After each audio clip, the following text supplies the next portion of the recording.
We've already talked about one-dimensional arrays in C, and now we're going to talk about two-dimensional arrays. When we talked about one-dimensional arrays, we said that one-dimensional array in C was kind of like a vector in MATLAB. A two-dimensional array in C is kind of like a matrix in MATLAB. We're going to talk about the values being stored in rows and columns. So just like any other variable and like a one-dimensional array, we have to declare our two-dimensional arrays in C. We'll do that using the type of values that we're going to store. So again, just like a one-dimensional array, a two-dimensional array can only hold values of a single type. So here we have an example where the type that we're storing is integer. Then we'll have the name of our array, which here is nums. Then we have the number of rows and the number of columns, both inside of square brackets, and of course a semicolon at the end of the line. So this declares an array of integers named nums, and the integers will be stored in 2 rows and 3 columns. So there's a total of 6 values in this array. It's going to look something like this. Just like with one-dimensional arrays, there are some rules about how we can declare two-dimensional arrays. Those values that we specify for the number of rows and the number of columns have to be constants.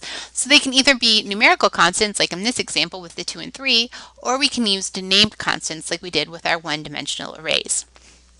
Named constants are usually a better idea just because they make it easier to change the size of our array between different runs of our program by only changing the value on the line where we define the named constant rather than having to go through our code and look for anywhere we might have used the dimensions of the array.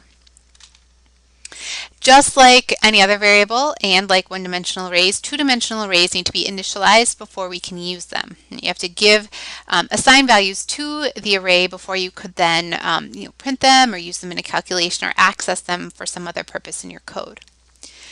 Like all the other arrays we've talked about, one-dimensional arrays or one-dimensional arrays that are being used as strings, there's a special syntax that allows you to assign known values to your array on the same line that you declare it. So here we have this curly brace syntax where each row is in its own set of curly braces, and then the rows are separated by commas inside a bigger set of curly braces. So this syntax is only valid on the same line that you declare your array. You could also have a loop that goes through and assigns initial values to the elements in the array.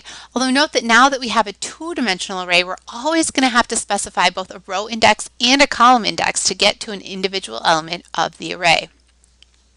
So we'll typically do this with nested for loops. So we'll have one for loop that steps us through each row, and then another for loop inside that will step us through each column that makes up that row or each element in that row. And we can specify an element using the square bracket. So here, my array is n, and I'm going to location ij, and I'm setting it equal to the values of I plus j, where I is the loop control variable being used in this outer for loop, and j is one being used in this inner for loop. And we can see by the condition here that I is stepping us through all the valid indexes for row, and j is stepping us through all the valid indexes for the column.